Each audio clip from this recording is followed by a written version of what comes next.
Look, I'm going to be straight with you and I'm going to tell you there's a problem with realism and with promoting realistic anything when it comes to health, because by doing so, you set unrealistic expectations for healing. Let me explain. My name is Emmanuel Arbani. I'm a health and nutrition practitioner, and I've helped over 100 men and women just rediscover their vitality, health, and energy using nature first and biophysics based strategies. But I will always tell you straight up what the tiers of optimal look like. And at the same time, in the same breath, I'm going to tell you don't be ridiculous and do nothing just because you can't do tier one. The problem is when you are promoting content, especially with a wide public audience, that is always talking about realistic habits, realistic sunrise routines, without talking about the little details.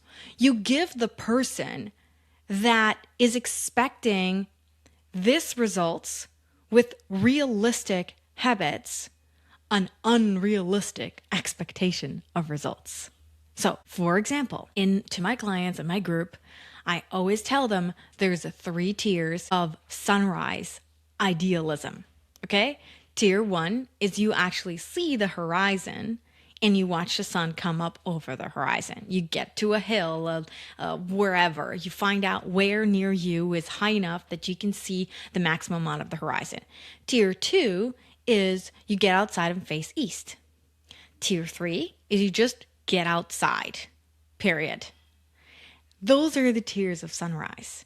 And just because you can't do tier 1 doesn't mean you shouldn't do tier 3. And just because you don't have time for half an hour, which is ideal, doesn't mean you don't do 5 minutes. That's called being ridiculous or copping out. But if I were to tell you, hey, if you just go outside for 5 minutes, it's fine. And here you are expecting to feel energetic, expecting your fatigue to get better faster, expecting you to be able to concentrate better, expecting your hair to start growing again, expecting your diseases to start improving. It's not fair to you because it's not going to happen. Not like that. You could do it, but it's going to take a lot longer. It's just like health and wealth. If you are dealing with a huge amount of health issues, if your non-native EMF exposure is through the roof, and if you have a job which forces you to have a high exposure, then you're not going to reach ideal unless you have the money to take regular vacations, get a Magnetico, and buy deuterium depleted water, for example. Doesn't mean you won't feel better doing the basic things. You will, but you won't get where you think you're gonna go until you realize just how far you have to take it. There's nothing realistic about healing, and there's nothing realistic about turning on your body's ability to regenerate. This is the whole thing that everyone's like, well, it's not realistic for me to change my whole schedule and spend half an hour for sunrise. Okay, no problem. Spend as much time as you can. But remember that your healing curve is going to extend. It's going to take you longer. Okay, I don't have the budget for these things. Okay, no problem. Do what you can. But understand that your results are going to come slower. That you may not get where you want to go.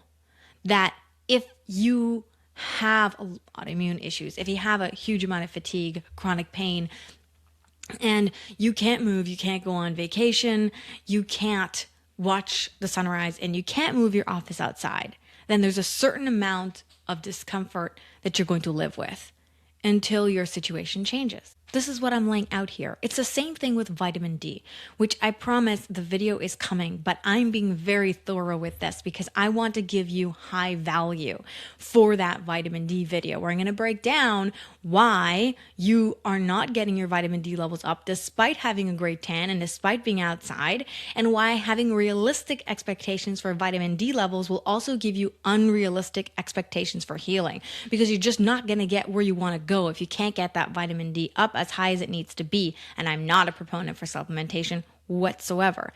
But if you can't get there with the sun, that means you are going to sacrifice something that you want in your health journey if there's no way that you can get there. And you have to make friends with your limitations in order to blow past them. If you are constantly saying to yourself, no, I can't do this, then you're going to be right in more ways than one. So it's exactly like that vitamin D. You need to get your vitamin D high, higher than you think, higher than the naturopath tells you, higher than most practitioners in my space, the circadian biology space, will tell you it needs to be. If you can't get there, that's okay. But understand that you will always be one step behind where you want to be until you can get there. It doesn't mean there aren't things you can do to hack it. And that's exactly what I'm going to be talking about and outlining when I do my vitamin D video. But when I work with my clients in Quantum Thrive, when I put out products that help you implement these things on your own, like my leptin reset accelerator, like the light and non-native EMF mitigation bundle, when you are implementing these things, I teach you to go the extra mile. If you can't do that, that's okay. Don't do nothing just because you can't do step 10. But remember that you must then adjust your expectations of healing and how good you're going to feel as a result of your limitations. And then you must find other ways and things to do to compensate for that. So it's important to not give in to the feeling of overwhelm and then become a victim of your health and of the society has made us susceptible to overwhelm and has made us and trained us to give up, because when we give up is when we go out and buy the supplements, is when we go get the drugs, is when we get a prescription, it's when we give in, it's when we become the ideal customer in the system. And when we decide that people are making unrealistic expectations of what someone can achieve for their sunrise routine by sharing the details, we then also put everybody that listens to us at a disadvantage without giving them the full truth. This is one of the reasons why I appreciate Dr. Cruz's work so much, because he never does that. You have to dig into the devilish details in order to really understand where your weaknesses lie, and you make peace with whatever weakness that you have. As long as I am right here where I am right now, I will always have certain weaknesses. And I'm learning, because I'm not perfect, always learning to make peace with those weaknesses until I put myself in a different scenario. But I know exactly why I feel the way I feel when I feel the way I feel it. And I know exactly when I put my own self in a hole. If I get lazy and fall into bad routines and go outside in the backyard for sunrise instead of driving 10 minutes where I can see the horizon, I know the difference because I feel it. And I can drive 10 minutes to see the horizon. So I should do it because I want better results. I'm not okay with the way I feel right now. I want to feel a lot better. I'm not a mediocre kind of person. I like the best and I like to feel the best. And I don't believe that there's anything limiting me from feeling the best, except for myself. And this is the reason why I want to talk about this and put this video up today, because it's rampant even with sun exposure. Well, it's not realistic to get that much sun exposure. I can't hold my tan in the winter. Well, if you can't hold your tan in the winter, that's telling me multiple things. Your body has to eat it up because it needs it. There's something to be desired for in your environment. Your cold exposure isn't allowing you to maintain that tan. Of course, you won't be as dark in the winter as you will in the summer, right? But if you think of easy examples that I've mentioned before, and look at Indigenous people, for example, look at what they look like today versus what the Explorer reports and paintings and depictions were from back in the day. They're a lot paler today. Why is that? Because there's a pathway where stress from a decreased magnetic field, non-native EMFs, artificial light, breaks down melanin. It tears it apart because your body's like, well, To make it really just simple and not even worry about scientific accuracy here, your body's like, okay, well, we need melanin to fix things. And we're in a situation where we have a lot of things to fix. So we're going to have to eat it up and we're going to have to use it and hope that we get more to keep doing what we need to do. But that more never comes, right? Because of our environment, because it's winter, because we can't go on vacation, because our funds don't allow it, blah, blah, blah. And that's fine. But you have to understand that saying that you shouldn't be trying to keeping your tan in the winter because that's stressful is silly. The reason why you can't keep any level of a tan in the winter is because your body's too stressed. Otherwise, you will. I have a 3-year tan. I have never returned to what I was before I started doing any of this. My skin has never been that pale again. And I have so many stressors in my environment that I have shared with you all on this channel that I should be, but I'm not. Now, I have an advantage. I can work outside, and I work outside most of the day. Of course, some of you may not be able to do that, but just because you can't do it doesn't mean you don't do anything at all. And it doesn't mean that all of a sudden we are telling everyone that it's actually not healthy to be able to maintain a tan through the winter because you can't do it, because your non-native EMF environment is too high, because you haven't done anything to address the magnetism piece. Like, it's so common.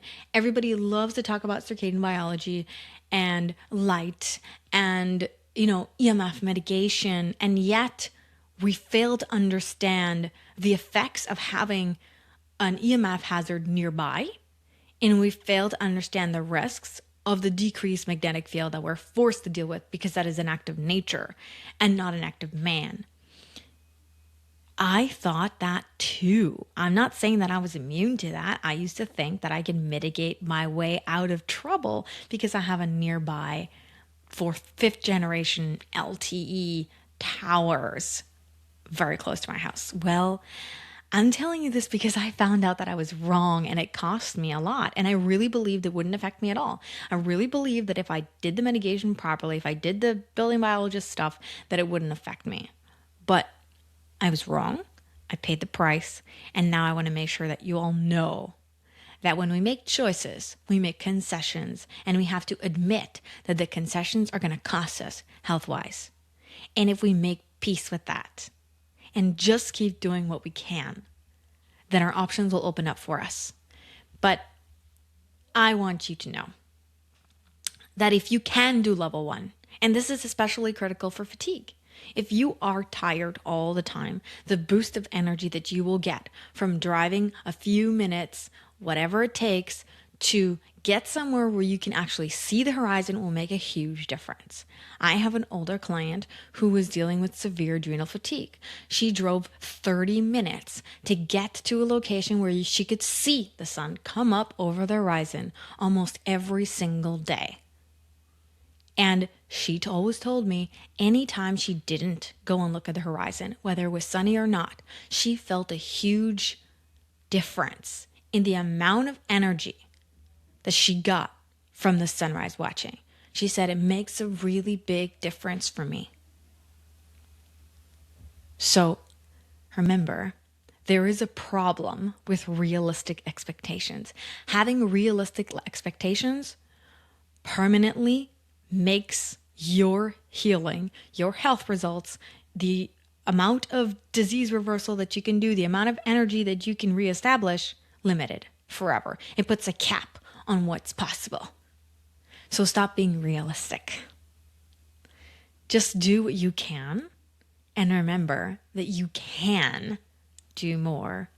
If you believe you can, the opportunity and the time will show itself to you.